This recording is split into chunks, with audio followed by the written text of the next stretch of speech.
Welcome to Something to Say, where we bring voices from diverse backgrounds who will share their unique stories and perspectives on finding their passion and provide insights on how you can find yours. Join us as host Greg DeShields guides us through this enlightening journey.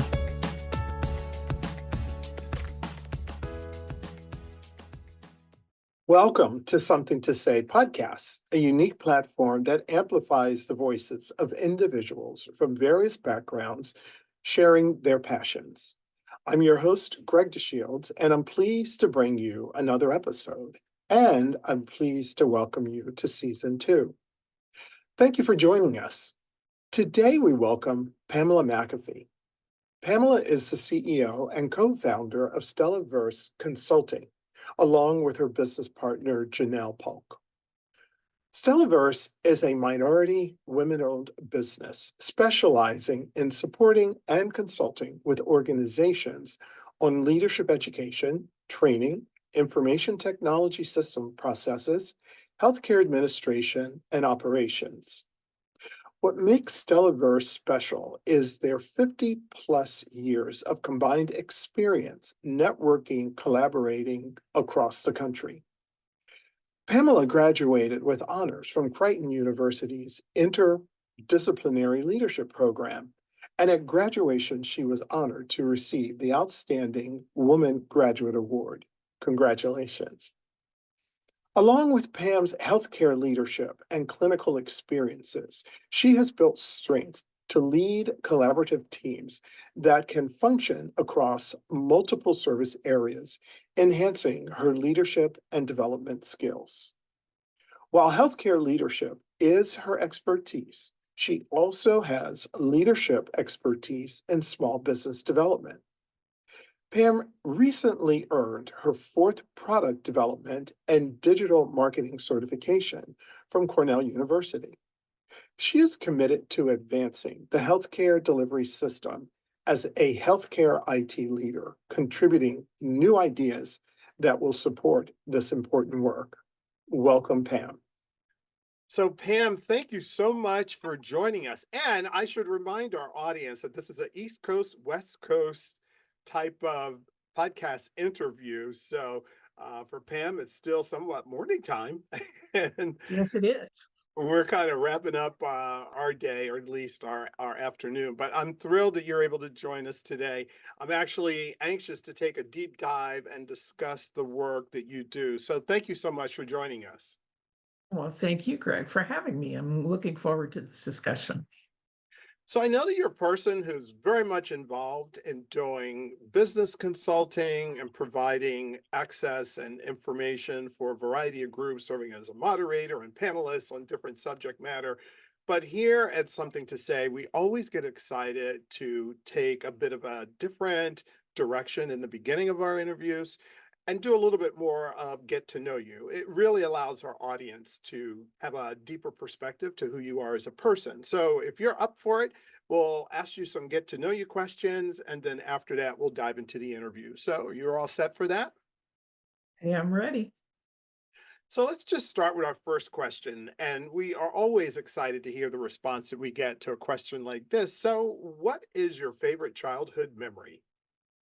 One of my very favorite childhood memories was riding the train from Kansas to California to visit my aunt when I was a very little girl. And my grandparents, my grandfather, who was a red cap, had gotten the ability for us to ride the train to visit his daughter, our aunt. And she was living in Los Angeles at the time. And we rode the train, my sisters and I, and my other two cousins at the time. And we had a ball. And my greatest opportunity was being able to sit next to my grandfather while we were on that train.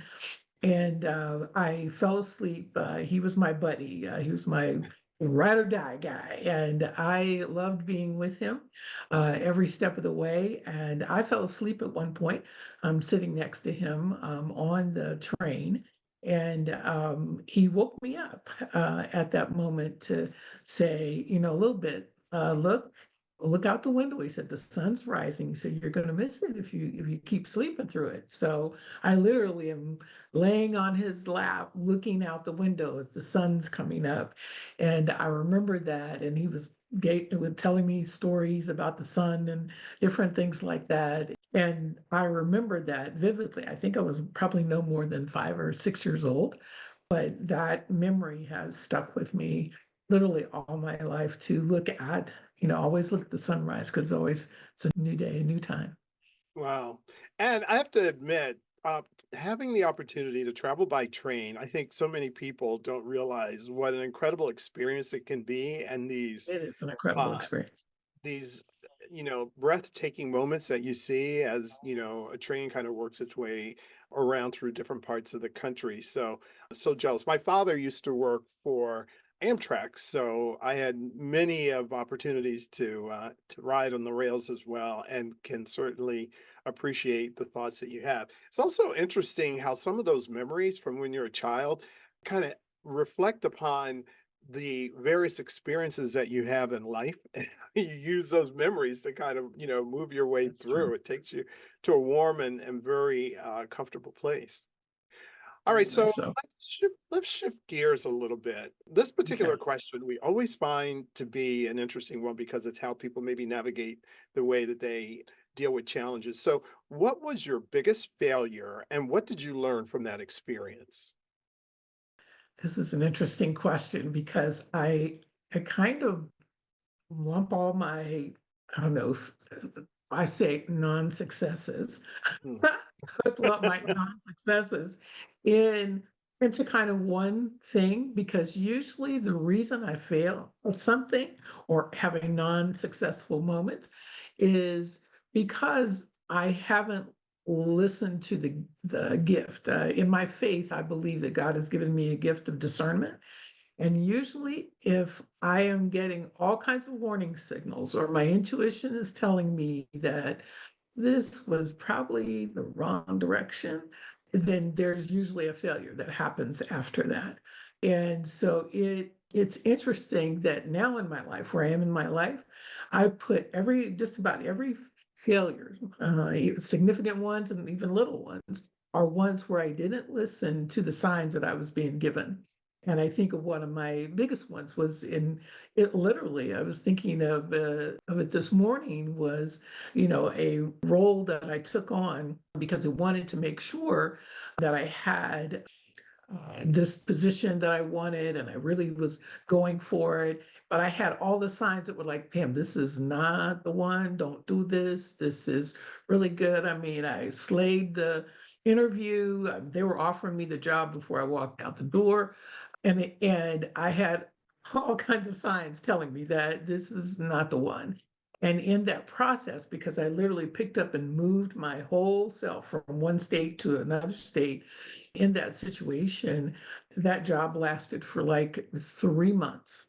And it wasn't because my performance was bad. It was because I didn't do what they had asked me to do. They had asked me, literally, they were wanting me to fire a certain clinician at a facility. And instead, I went ahead and made the facility perform better. We increased revenues. We did all of these, even added another person. We to help support the clinician that was there, and we're able to, do some marketing and things like that to let people kind of know what they had in their community. And that was not what the company wanted. And so, and I think I realized that. I think I knew that going in. And my mistake was not following and listening to my heart and to my head because they were both talking about, yeah, we really want to do this move, but there's too many red flags that say that their values and beliefs weren't the same as mine. Their Mm. energy, I was trying to compensate, saying, well, but they have the right energy, they have the right all of this. But again, I wasn't listening to the my gift of discernment that said this is okay. You can go ahead. In my belief, God says you can go ahead and do what you want to do, but I'm telling you now, this is not the right one. So, and they were right.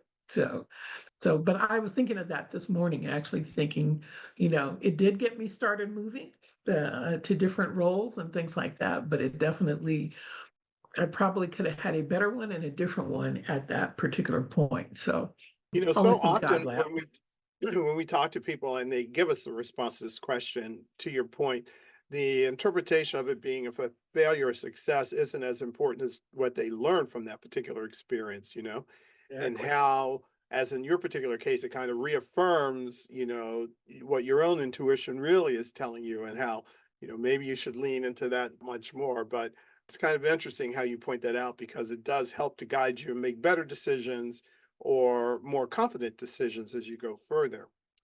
All right, this question's a little bit more fun. So, if you could have dinner with any historical figure, who would that be and why? Any historical figure? Wow. I know this is probably going to sound a little odd, but I think because I have so many I would like to have dinner with, or I'd like to ask them whole bunches of questions. Well, in that Uh, case, the question should but be if you could have a dinner party with a bunch of party, if I people. can have a dinner party, then we got some stuff going on there. I'll stick to the one. I'll stick to the one because that keeps me from, giving you a whole life story. I think at this moment, especially this moment in time, which I think is really in the moment in time that we're in currently and right now, one of the things I think I would like to have a conversation with Harriet Tubman. I because of how courageous she had to be, because of how strong and how diligent she had to be, how persevering she had to be in the face of true danger. At any time she could have lost her life, at any time she could have lost, other people's lives as they were going through the underground.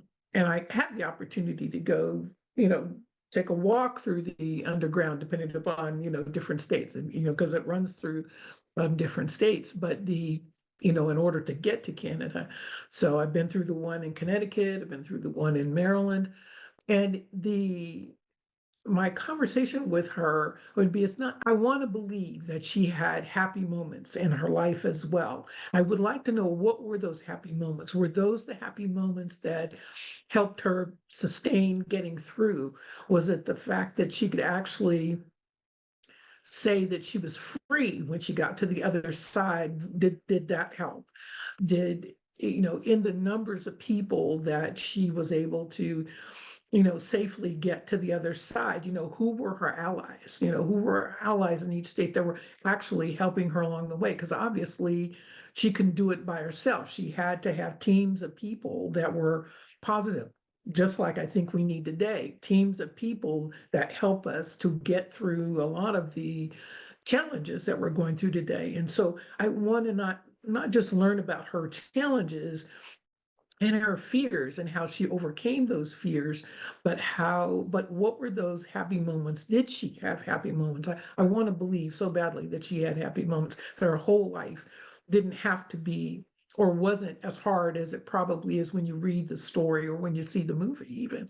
So she would be right now, and especially for these times, because I think her guidance could help us through what we're going through right now.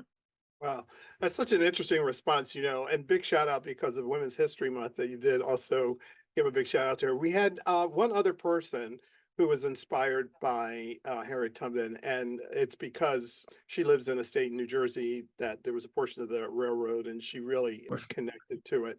But it was interesting for her because she was very interested in how she managed to struggle, but your particular insight or question around like what was the good times for her.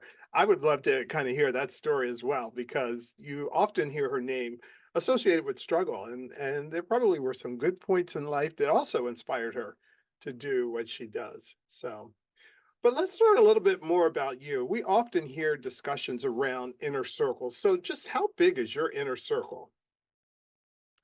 Inner circle is about 12 women strong that I have known over my lifetime since probably high school. And you know how people come in and out of seasons depending upon where you are and what you're doing.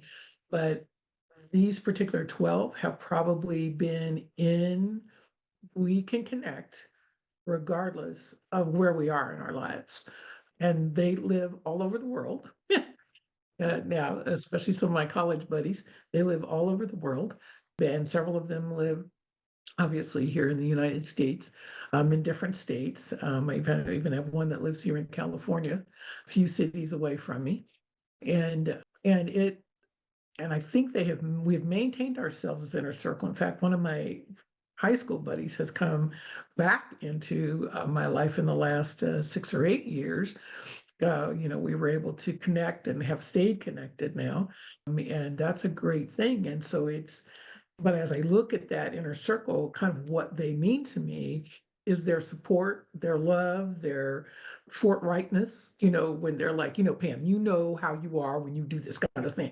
So, yes, they're the ones who can talk me through that. They're the ones who cry with me, who laugh with me, who can make me smile. We have memories together of things that we've survived as well as fun things that we did together.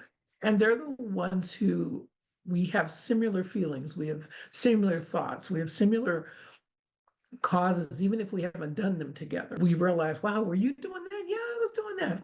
It's glad we didn't know that. And when we finally get a chance to talk, it's like we've never not been talking.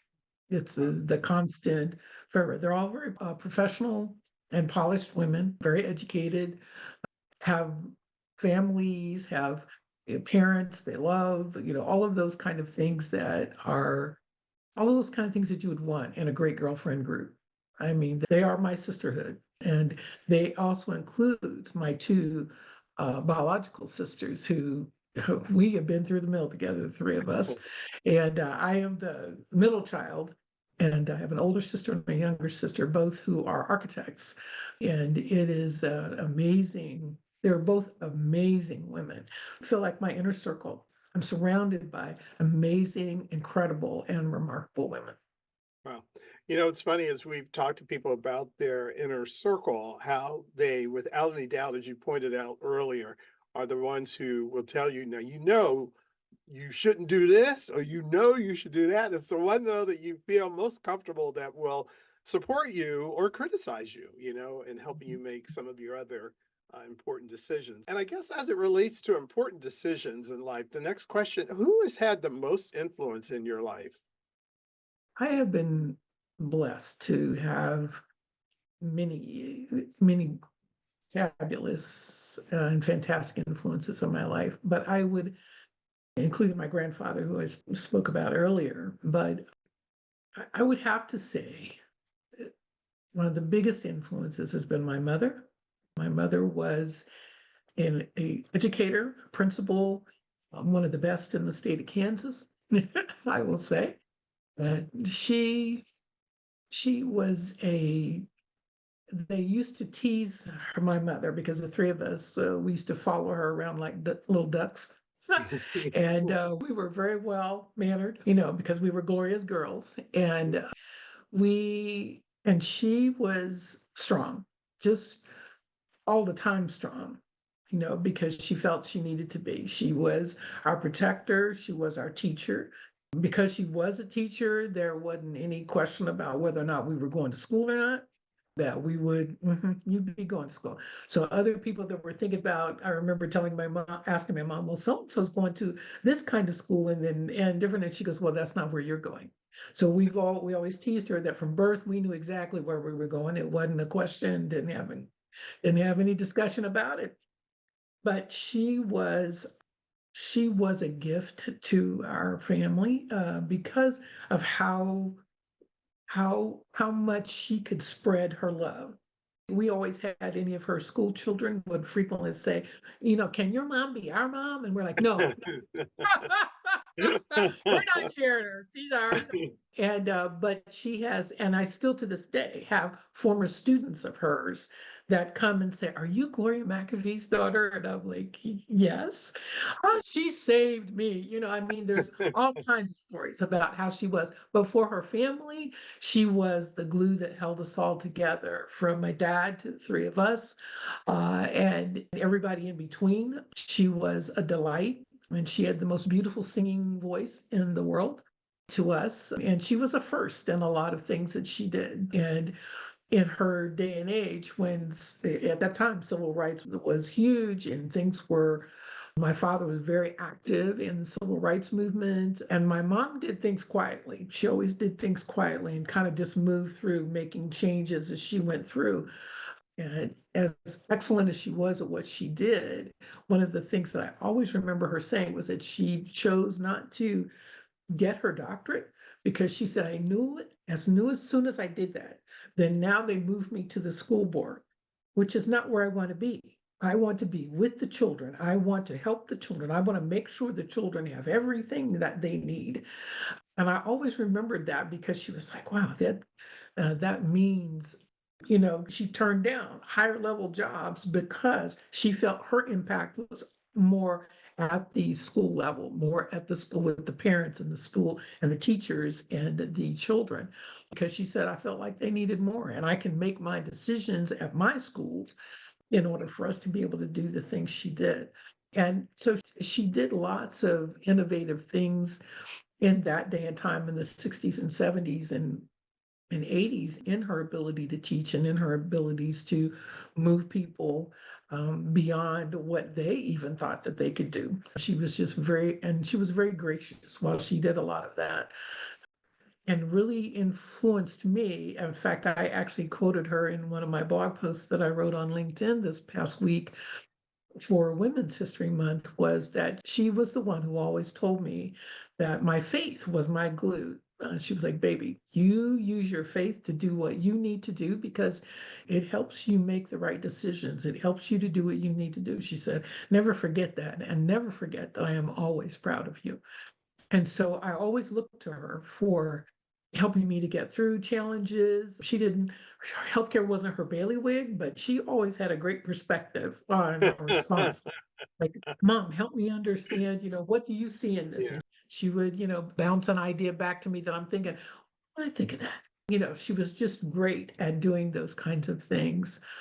And in her eulogy, one of the presidents of the university where she was a board member came and talked about how wonderful Gloria was on the board because they would do something great for the students. All of these things would happen that they would move that she had a hand in.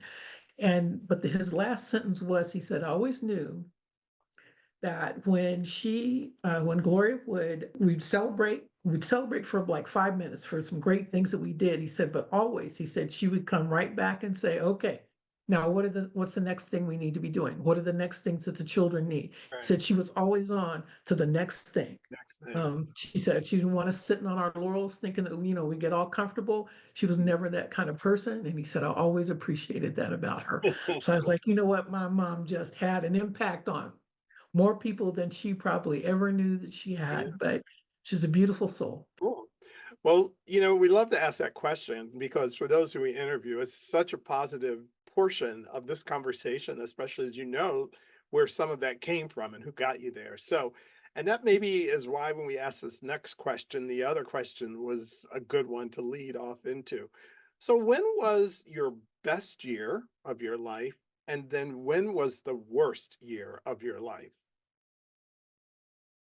I'll start off with the worst year because I'd rather Okay. lean into the best year. I would think the worst year was the year that we lost my mom. That was traumatic. It was very traumatic. And so it was, and there was so much going on in my job at the time. We were building a new hospital. We were doing all kinds of adding different programs and doing different things and preparing for this move and facilitating the move. And I was so excited because I wanted both my parents to come see the new hospital and our new facility and our new area where we were going to be doing rehab and all of this. I mean, I had been showing them all of the things and how involved I was. And it was such an unexpected, we knew things, she wasn't feeling well, but we didn't know Mm, that it was at that point. We didn't know that it was at that point. And I think it was, even my memory of most of that time is not there. mm, And so and it was toward the end of the year. So I can't say the whole year was rough, but that was the turning point in that year, even though the new building opened and we moved into the new hospital after passing, but it was numb. most of the rest of that year and into the following year, just simply because not being able to talk to her, like I had said earlier, I talked to my mother. People always say, "How often do you talk to your mom?" And I'm like, I have a great relationship with my mom. So I talk to her literally, if not every other day, maybe sometimes twice a day, depending upon what she was doing. And she always loved hearing from us. So it was always a great opportunity. So that particular year, when I truly realized that she was not going to get to come visit me on my birthday anymore, any of those kind of things, it just took everything out of me that year. So I would say that was my worst year, at least so far. That's my worst year. I would say a really great year, and this is sad that the great year was in the middle of COVID because I was working on my dissertation. I was finishing up, and even though my school was online, and so we didn't have to do all of the scrambling that everyone else had to do, it ended up being a great year for me because one, I completed it. One, I was able to talk to my sample group, which were 12 to 13 exceptionally talented African American and Black women healthcare leaders. And to be able to talk to them at a time when we were at crisis levels in our hospitals was amazing, that they were able to give me their time and talk with me. And sometimes, when it started out, I would say, we're going to try to keep it to 30 minutes. Most of my conversations always went way over, my interviews went way over an hour. So it would, because of the information and the stories and the experiences and the events that they had to share for my research. And I was just so proud of that and trying to pull all that data together. So my year kind of crosses 2 years, kind of crosses from a fall into a summer of the following year, just simply because that's how the research worked and how the dissertation process worked. And it really was, it was studying all night. It was and writing all night. It was working 12-hour days, sometimes 7 days a week, depending upon what was going on at the hospital, which was usually very challenging. And being a leader at that time, many of my friends who are leaders, we talked about, this is the thing that, that as a leader, you should be the one that stands up. You should be the one that comes forward and helps out and figures out and helps to lead, even though nobody knew how to lead in that particular time. And you had forces working against you that were basically ungodly. I mean, nobody could have ever planned COVID. So it was, and nor could we plan the actual way to solve it, because every time we thought we had solved it, there was a change. And so we had to, you had to be flexible, you had to be agile, all the things great leaders are supposed to do. But you find out you're not as agile as you think you are, you're not as flexible with your decisions as you think you are, you're not as, and there's always some kind of constraint. And can you get past the constraint to do a better job? Do you understand how quickly can you get to innovations that will swiftly help you, as opposed to using old innovations that are dragging you down? So it was one of those moments in time where my leadership was challenged, my writing was challenged as I'm working on finishing the dissertation, the presentation, and it was obviously by Zoom. And so all of those things kind of combined to make it a good year, because so many great things came out of that particular situation. That's why I considered it a best year, just simply because I felt strong as a leader, even though I had some breakdowns. If you were a leader who did not break down during that time, and you were in healthcare trying to figure out what to do, then you weren't really involved. So it was, I mean, I did it in secret, but there were moments where I just had to pray, because I don't know how we're going to get out of this with, God leading the way. So it was a good year for graduating, and I graduated with honors, and I graduated as the top graduate student from the university. And we were the first actually graduating class to come back to actually in-person graduation. We were literally sitting 6 feet apart from one another in our caps and gowns, and it was just like I could invite two people. So my two sisters came with me. And it really was a great time. It was an exceptional time for me. And I will always remember that as a best year in spite of the challenges of COVID. Well, we all know that we learned a lot through COVID, that there's a good, Mhm. bad, and well, Oh yeah. somewhat questionable. But, I want to shift and, I want to talk about the healthcare industry. And then there are some questions that we had specifically for you. So I want to save some time so we can move through that. So, but I do want to get your insight and your perspective on the next three questions because I think they're just so relevant as we kind of look at your area of expertise and knowledge in the healthcare field. So, broadly speaking, healthcare industry, what are some of the significant trends or developments that you see that are happening right now? Well, I would be remiss if I did not say AI. So AI is well, just for historical fact, we've in healthcare, we've been using a type of AI for a long time, where it's already, specific text that we can write or that we can have created to help us in our electronic health recording processes.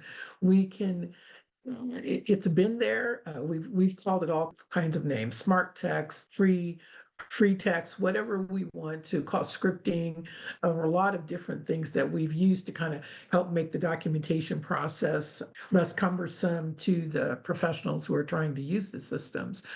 So we've always kind of had it in there, but now it's like front and center, and some people like it and some people don't like it, that it can create information within a document, so it's thinking ahead of you, depending upon what kind of question you give it, and it's thinking ahead of you. And is it giving the right information? Is it putting that right information where it is? People feel like it will take away their jobs because how well it can think on its own. But remember, it's gathering information from other sources that pull together the information you're looking at. So you always have to edit. And even people that I work with now, I think as much as you may love AI or as much as you may not like AI, you still have to read the document so you understand what it's actually saying and make sure it's actually conveying the information that you want it to convey.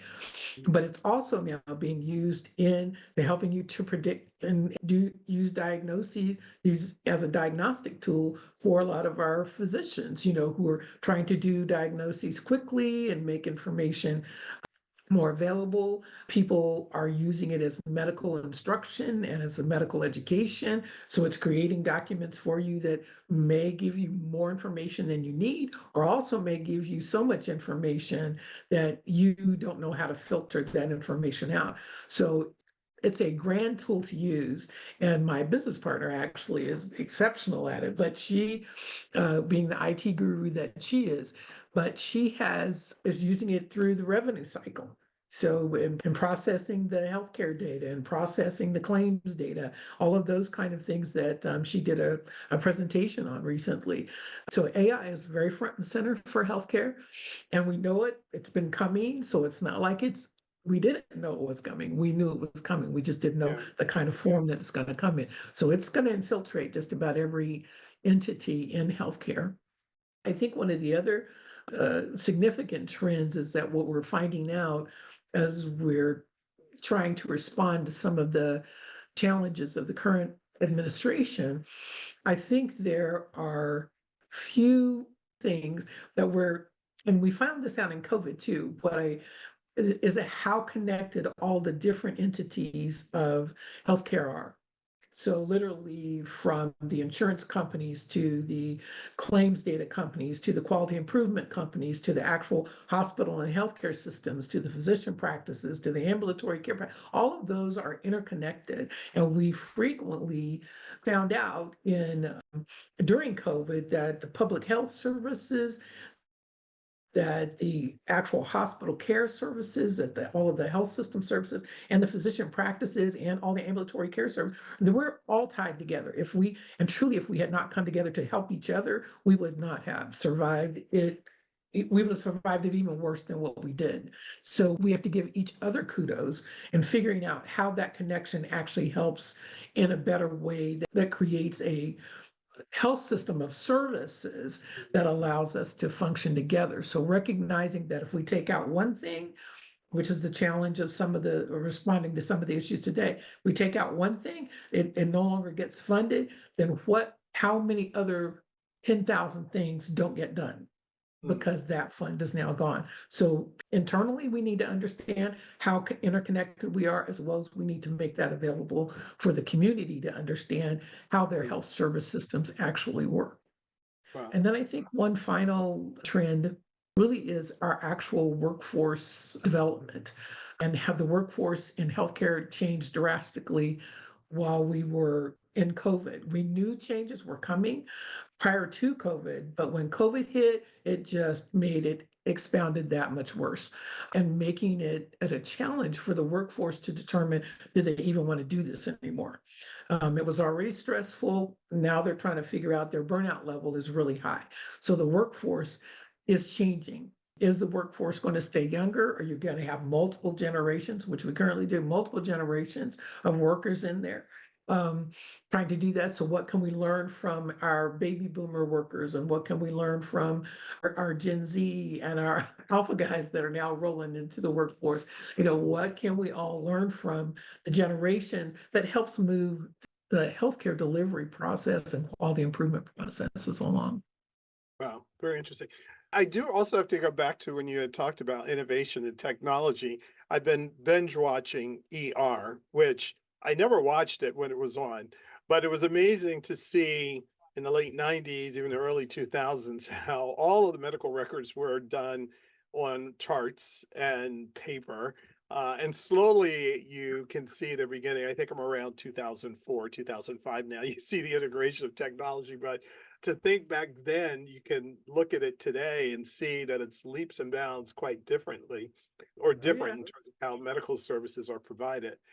I did want to Yes. ask you though, what's a common misconception that you'd like to clear up as it relates to healthcare?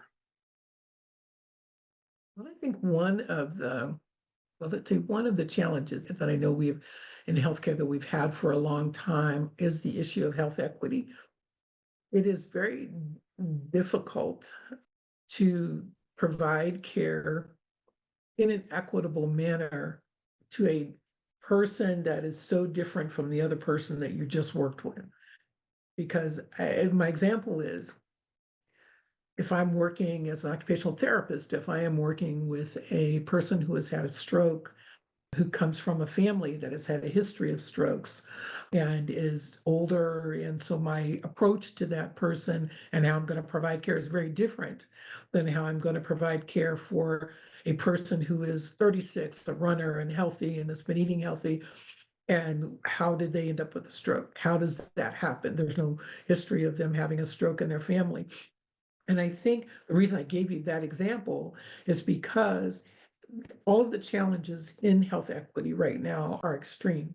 As we continue to look at the data, as we continue to look at how we provide care to you, how we provide care to me, how do we provide care to, if we're looking at just gender, so just males have these or just women have these, or do we look at, is this a trend that runs in the Hispanic cultures? Is this a trend that runs in the Asian American cultures?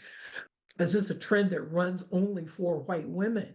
When you're looking at those kind of things, it is challenging. But there are different markers, there are different specifics that are not getting addressed. And that is a challenge for healthcare to try and do that.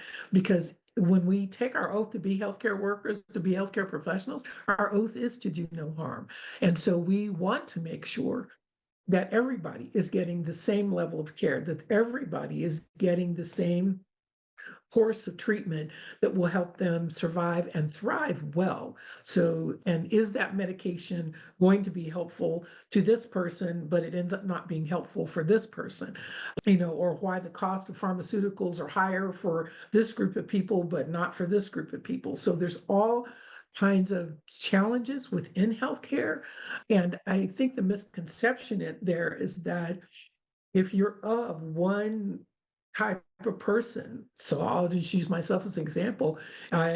An African American woman, a Native American woman who has a history of arthritis and diabetes in her family, then am I going to always have, diabetes and arthritis? Well, I need for my doctor to look at me as myself to make sure that we determine that I don't have diabetes or I don't have arthritis. And so what is happening with me that's different than any of those things that would happen? And that's hard to have to do on a daily basis, looking at your patients individually, but then also looking at them, how does the collective data help make it more equally accessible to the kinds of care that you need? And within health equity, there's so many sections, it's a little bit fragmented because there's so many different health equity issues to address. It is hard to figure that out. So people just have this conception that, well, health equity just means that, I'm going to walk in and get the kind of care that so-and-so is going to get just because I have the same diagnoses. Well, that may not truly be the case. But you have to be, I think people think everybody knows everything, but you truly have to have the ability to advocate for yourself as well, so that you get the kind of health equitable care that you're looking for. That has been such a continuum around this issue of equity and evolves in terms of how certainly we look at whatever the current administration may have in terms of priorities. But, we've certainly learned over the last 15, 20 some odd years that, health equity is one of the best ways to be able to address more effectively providing, care that really is successful and meets the needs of any of the patients. I do want to move on though, because there's some other questions we have that I think are burning to hear some of your insights. So I want to start off with a question which has been, without any doubt, a big popular discussion. So I'll throw it out to you to see where we land with it, realizing that we don't have that long, but I did want to talk to you about it. So what is the state of DEI, and should we keep it or is it going to go away? Oh my. Yeah, this one is definitely a big issue, and the one that some people just love and others just are on the polar opposite end. And as a certified diversity executive, which I am very proud of getting that certificate, and I have probably been doing DEI work since long before it was called DEI. And I think one of the state of DEI, I think, is currently based on multiple reasons. One, because there's a true misunderstanding for what diversity, equity, inclusion actually means. And then there is a force and opponents that truly believe that it's the reason for the divisions and the reason for the acrimony amongst different groups of people and things like that. But that's because, as with anything, when you interpret it to fit how you feel about it, that's why the misunderstandings occur. So when people say it's division, well, actually, it's not division if you understand that diversity, equity, inclusion is for all people, not just for a specific group of people here or a specific group of people there. Or they want to lump it in with affirmative action, and they hated affirmative action. Well, okay, you may have hated affirmative action, but it had its place and it had its reason for existing. And even though it may not be coming back, I believe that diversity, equity, inclusion, accessibility, and belonging will be a part of our lives for quite some time, simply because of I'd say simply because of the younger generations that are looking for a difference in the way in which the world works and in the way in which things are happening. DEI is meant for all people. It's not meant for one or two people. And people who only use race as the reason for DEI have obviously missed the mark.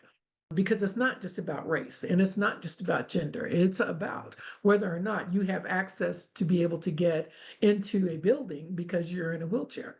It's, do you have the ability to move through a building that you're not in because you actually can't see it because you're blind.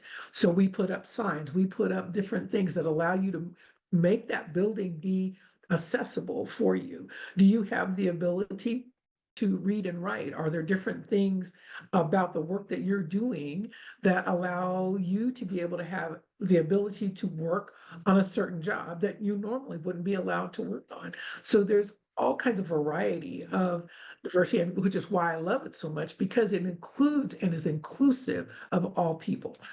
And so the diversity of our country sort of demands that we actually pay attention to those diverse populations of people and then use that as a collective effort to push something forward.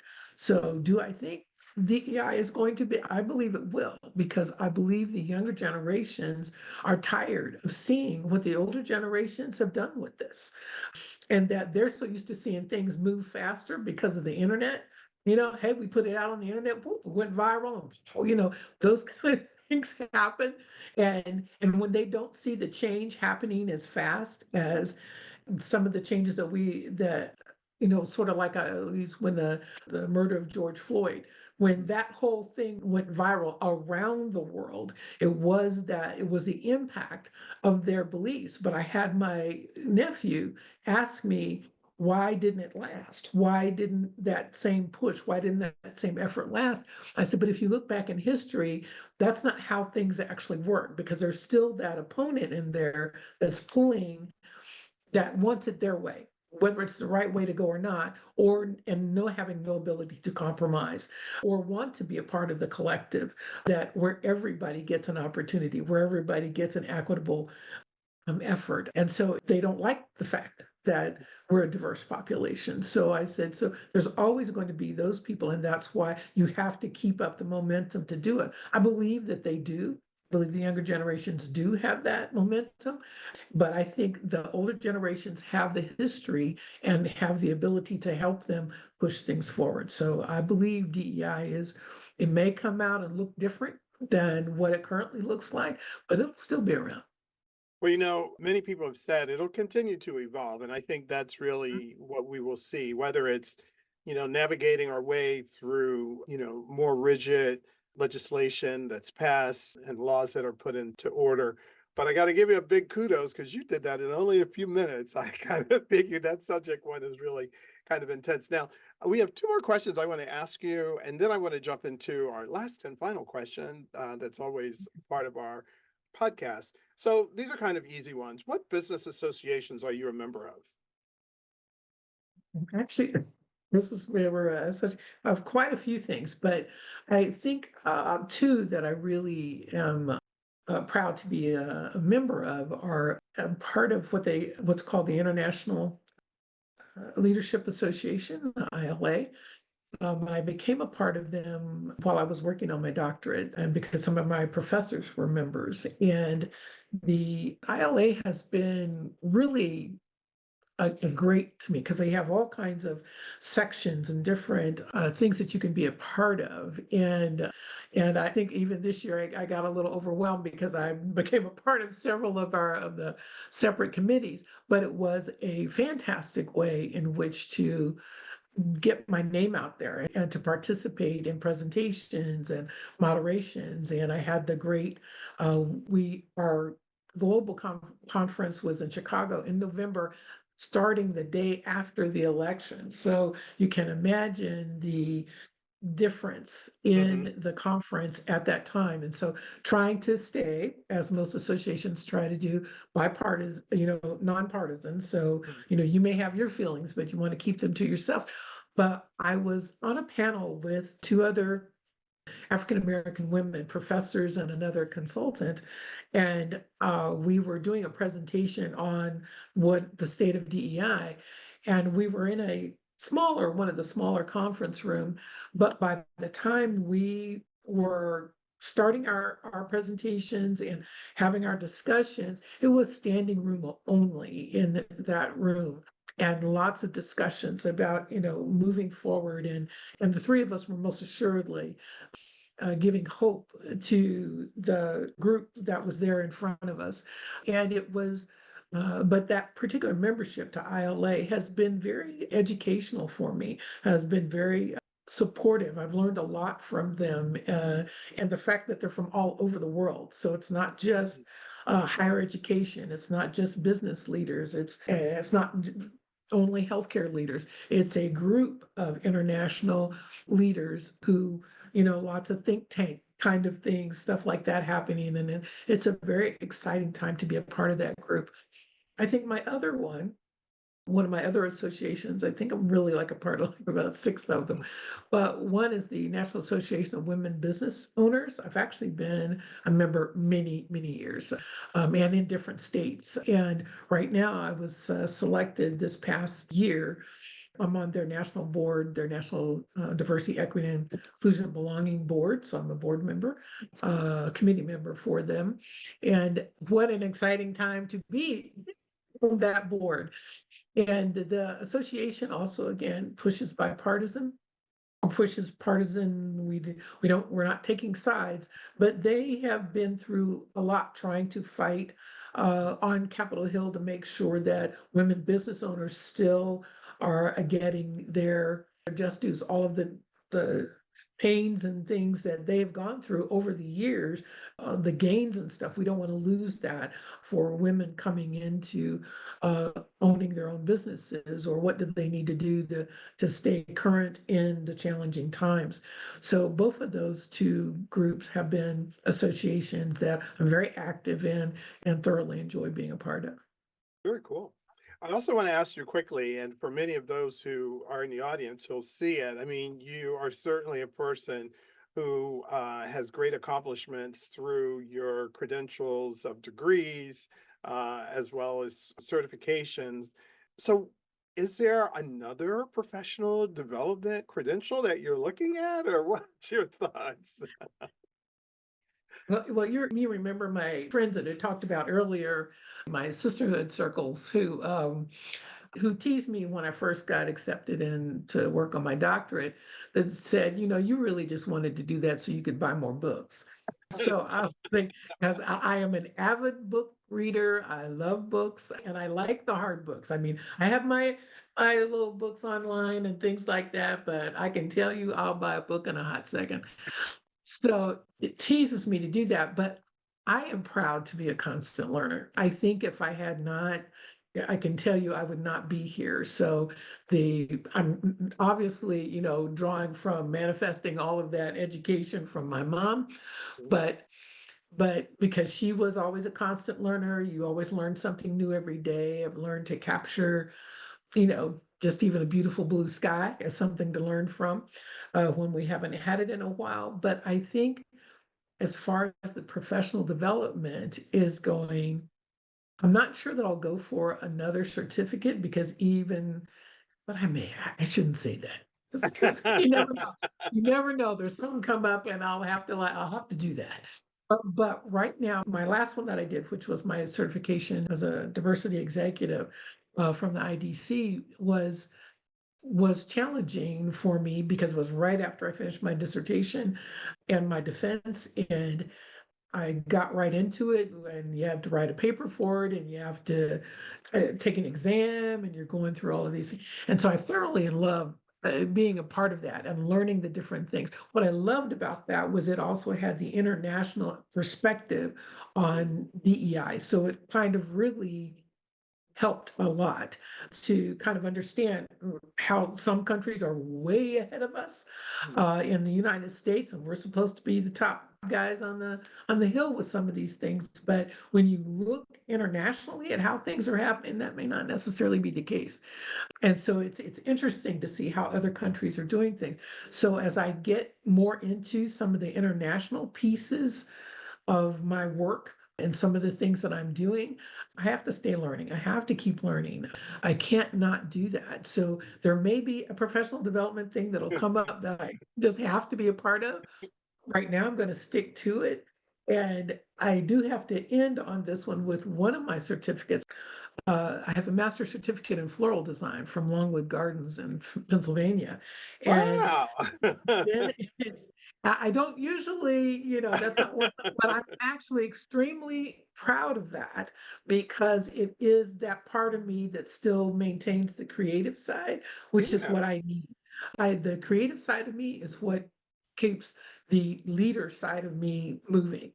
And it keeps my head clear and does that. So working, and that was literally driving 2 hours up and 2 hours back from Maryland to Pennsylvania twice a week to get that certificate because obviously floral design is hands-on, and I thoroughly enjoyed that. But I also appreciate how it helped me to keep that creative mind going. And so I try to choose certificates and education because obviously I'm getting my education later, my doctorate later in life.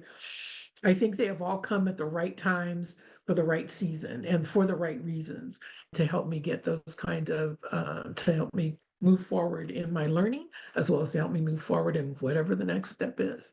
Wow. Well, Longwood Gardens is not far from where I am here in South Jersey, so I can appreciate Oh, the yes, benefits of it. And it is an absolutely breathtaking facility, it regardless what is. time of year It you go. is. It is. DuPont Gardens. So we've reached the end of our podcast, but we do have one final question. Okay. Because we're entitled Something to Say, we always like to ask the people who we've interviewed. So what do you have to say? Well, I think mostly what I have to say is to give encouragement. This particular time, especially in the United States, we are challenged by our own misunderstandings. We're challenged by our own faults and opportunities and inabilities to share and collaborate. And we need to do better. We need to do better for each other. And I believe that we have the ability to do that. We have the ability to be kinder to one another. We have the ability to be forthright and upfront with one another. And we have the ability to actually care about one another and not just throw each other out like we are, like you're the next bag of trash. To me, that is not American. That is not America to me. And I have seen throughout my life, the good and the bad, the ugly, the really joyous moments, and all the things that we've been able to do, especially when we collaborate. When we finally truly collaborated in COVID, we lost millions of people by then. By the time we truly figured it out and the need to share and the need to help and the need to support each other, we figured it out. And so as all of that goes on, you're like, we actually did this. When you look back and see all of what we did, you could not have done it without the person sitting next to you. You may have thought you did it by yourself, but you did not. So it's part of that. It's okay to share in the joy collectively. It's okay to be the one that is the follower instead of the leader. It's okay for the leader to become the follower so that others can lead. It's okay to make those shifts without demeaning each other or out with belittling each other or removing precious information or funding that will belittle an organization, that will pretty much take away an organization's ability to provide the right level of in healthcare or to provide the right services of whatever other industry you may be in. So I think we're at a time where, the collective needs to get back together, pull itself back together and figure out really how do we get beyond where we currently are so that people still have the opportunities that America is known for. And to be back on top in the right way, be back on top because we are the United States of America. So it is a country I love. It is a country I stress over because of the things that we do. But I always believe there is hope.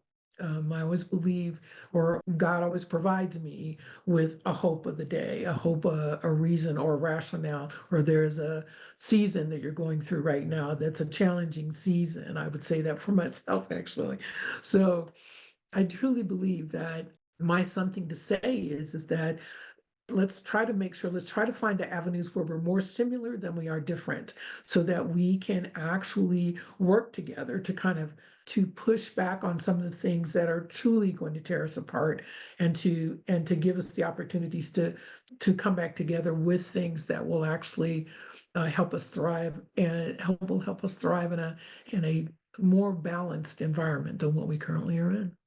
Wow. Well, that is so well said. And I love the idea that you pointed about, speaking of us in a very collective way, because we all are going to get through this together one way or another. And Pam, you have been without any doubt a person who shared a great deal of passion and insights, which I knew was going to be the case. So thank you so much for sharing that today. It has been a pleasure having you on our show. I appreciate it. Thank you so much for this opportunity. So, audience, that's a wrap for this episode of Something to Say, and we encourage you to stay tuned for more inspiring conversation with voices of individuals from diverse backgrounds sharing their passion. So, until next time, this has been Greg DeShields.